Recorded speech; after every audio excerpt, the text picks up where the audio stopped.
les Albaniens sont venus à Istanbul dans les années 50, ils ont habité ici, c'est pour ça qu'on appelle ici. Et ici où les enfants, il y a des enfants qui entrent. Mais en fait, c'est là où le courant le foot, monsieur. Et normalement, le courant qui est reçu de 2 grammes ici, il est à 9 000. C'est très très fort. C'est le courant. Dans cette partie de Moscou, il y a même un voyageur qui s'appelle Pierre Gilles, qui dit qu'au XVIe siècle, c'était un envoyé spécial de François Ier. Il a dit les crabes ils sortent de l'eau à cet endroit tellement on a fort qu'ils replongent dans l'eau après avoir passé cette partie.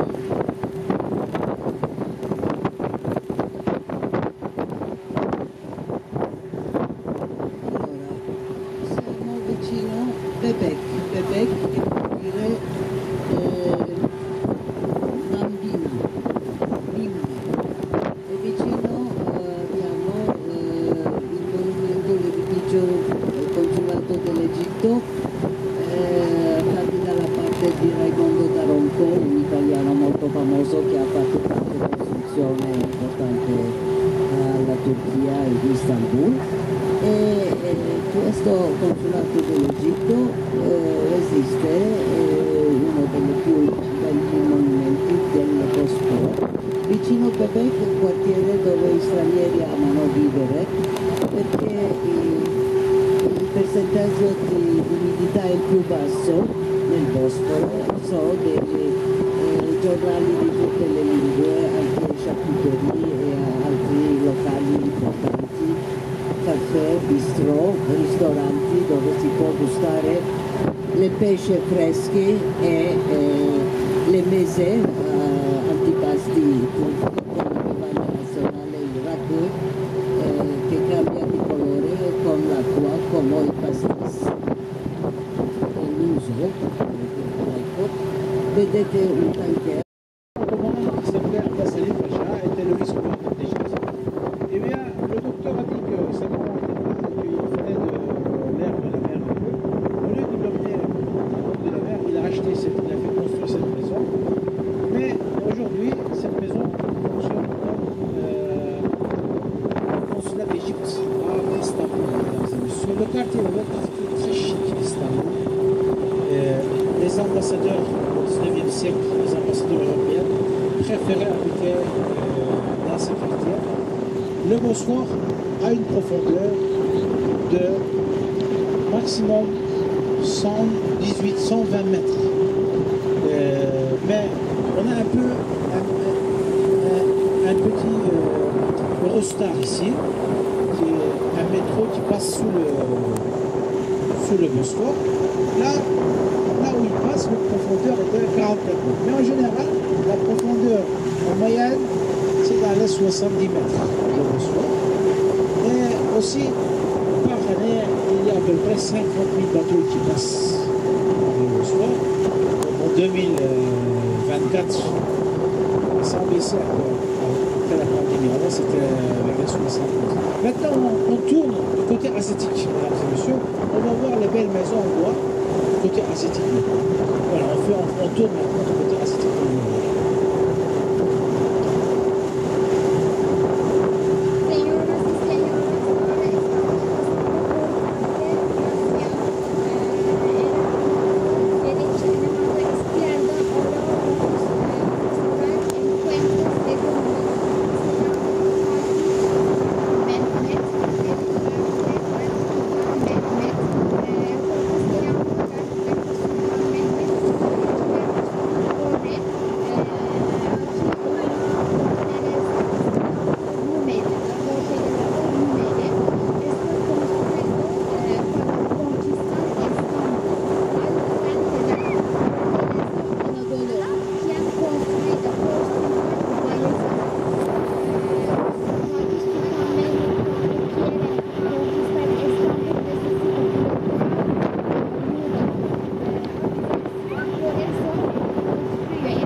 grandes sobre mar que no tenían, durante los otomanos no tenían conexión con autovías, solo tenían conexión por mar. Por eso se llama şeletas, en turco se llama yalı.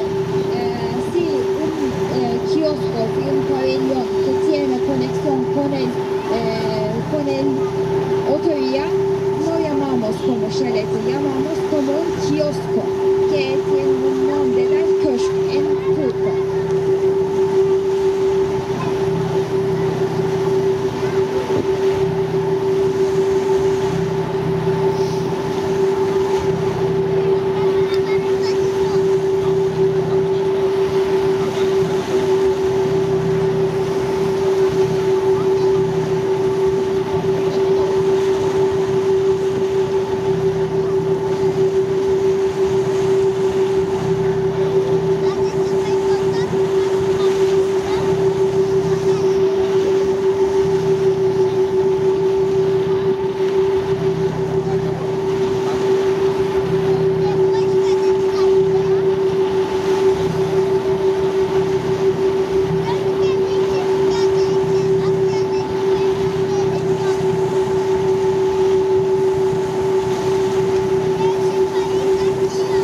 Mesdames et messieurs, maintenant, ce que vous voyez à votre gauche, ce sont les côtés asiatiques, c'est le côté asiatique d'Istanbul. Ici, donc, c'est plus résidentiel. Les maisons que vous voyez à notre gauche, ça s'appelle les yalı en turc. Yalı, c'est un mot en fait grec, yalos, qui veut dire du côté du rivage, sur le côté de la mer. Ces maisons, comme vous le voyez, sont du côté de la mer. Mais à l'époque ottomane, il faut savoir que on ne pouvait pas mettre comme ça la couleur qu'on voulait.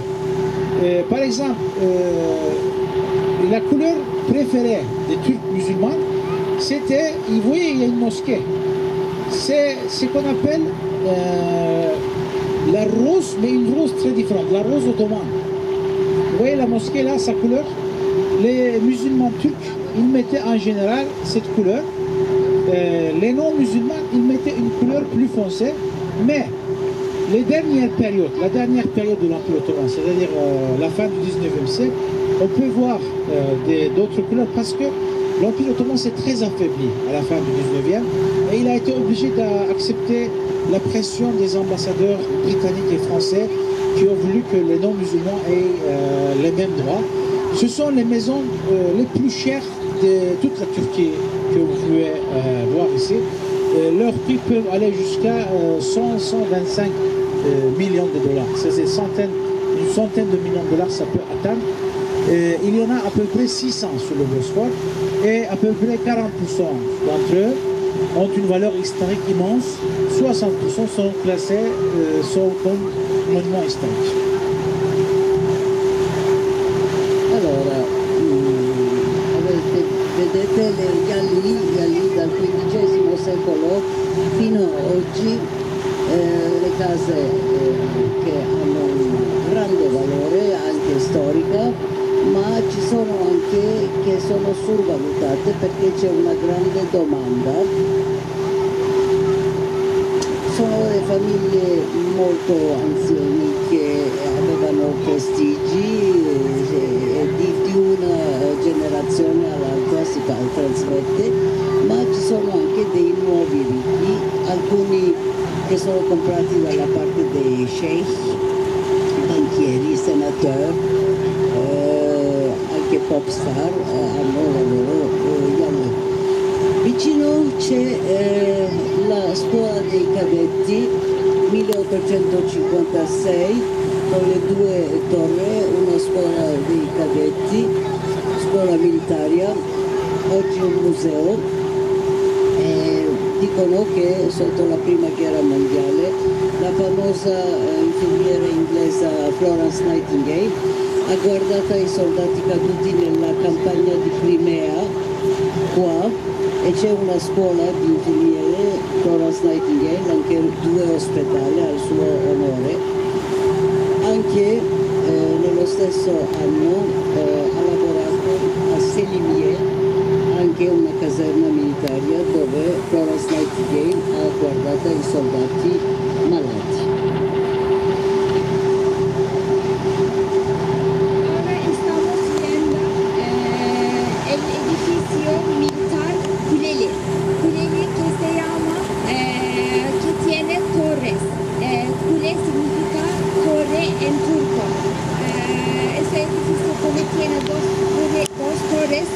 que se llamaban Kuleli. Fue un edificio militar, fue un escuela militar. Durante la guerra Crimea de Inglaterra, Florence Nightingale fue trabajando en este edificio. Como se conoce, Florence Nightingale es la fundadora de la enfermería. À notre gauche, c'est le lycée militaire de Kuleli, lycée où l'éducation militaire se faisait jusqu'en 2006. En 2016, il y a eu un coup d'État manqué en Turquie. Après ça, ils ont transformé. Mais le bâtiment, historiquement, remonte aux années 1870. Kuleli en tout, ça veut dire avec les tours. Vous voyez bien que ce bâtiment a également 2 tours.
Seulement parce qu'il y a du vent.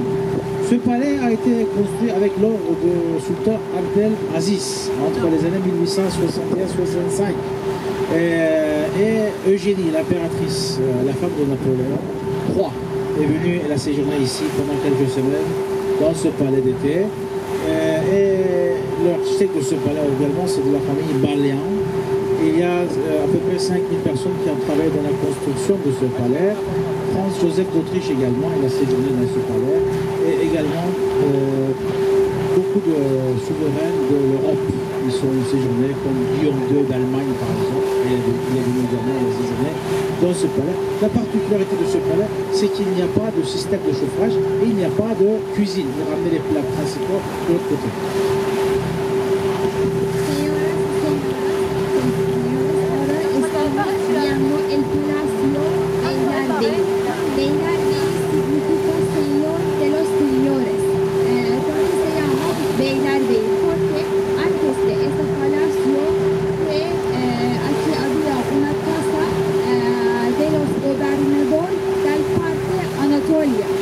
Que se llama Beylerbeyi.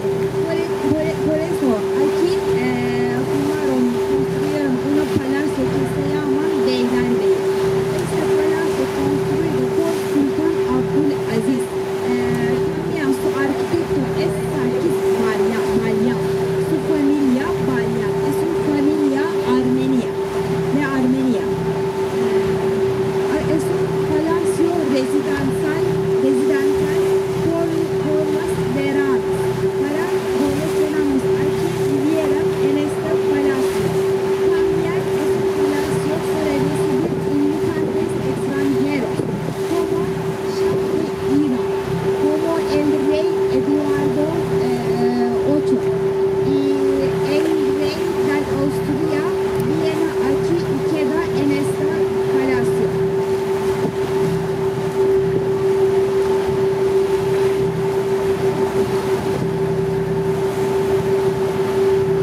si trova nella regione geograficamente che si chiama Marmara e dopo con i Dardanelli il mare di Marmara, che è un mare interno, non un mare nord, si collega con l'Egeo che noi parteggiamo con la Grecia.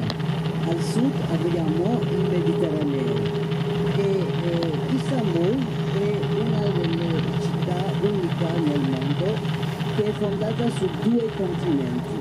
Allora la questione classica dei turisti è che la differenza mentre le 2 parti non c'è normalmente differenza, ma possiamo dire che la parte europea è più commerciale, invece la parte asiatica è più residenziale. Ma oggi le cose cambiano piano piano e la gente lavora da una parte e vive sull'altra parte.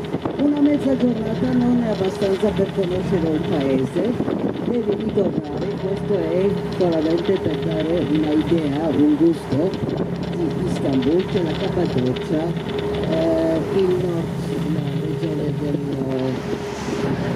Karadeniz, il Mar Nero, l'Egeo con Efeso, la Casa della Vergine, il sud con la Marina tutta, l'estero e il sud-estero che sono molto ricche con monumenti, civilizzazione, escavazioni archeologiche, musei. Vi dico grazie per la vostra attenzione e ci rivediamo un'altra volta con la posta. Grazie a tutti. Mesdames et messieurs, maintenant nous partons vers le côté européen. Donc notre tour va se terminer dans pas très longtemps. Ce que nous voyons là, en fait, entre gauche, après la côte de l'Inde, c'est la mer Marmara, c'est la mer intérieure de la Turquie. Cette mer, la densité de sel, le taux de sel est très élevé par rapport à la mer. Par exemple, le taux de sel dans la mer Noire, c'est 2,2%. Le taux de sel dans la mer Noire, c'est 1,8%. Alors, il y a un courant qui va de la mer Noire vers la mer Marmara à la surface, mais 40 mètres sous profondeur. Il y a un deuxième courant dans le sens opposé. C'est pour cette raison. Alors, est-ce qu'il y a beaucoup de différence entre le côté européen et le côté asiatique? Non. Le côté européen, c'est un côté plus commercial. Il y a plus c'est le monde des affaires. Le côté asiatique, c'est un endroit plus résidentiel. Il y a plus de verre, il y a plus de bâtiments pour habiter que de commerce, en fait. Mais en général, il n'y a pas autant de différences qu'on pourrait le penser. Et j'espère que vous avez aimé notre tour. Maintenant, nous retournons au port. Ne vous précipitez pas lorsque le bateau va s'arrêter. Il faut qu'il fasse une manœuvre qui s'arrête bien. Après, on peut descendre et on va aller tous ensemble retourner ensemble avec le guide au point de départ. On va vous emmener et on vous dira au revoir parce que votre bateau va partir. Je pense que c'est différent. Señoras y señoras, ahora estamos volviendo el cuarto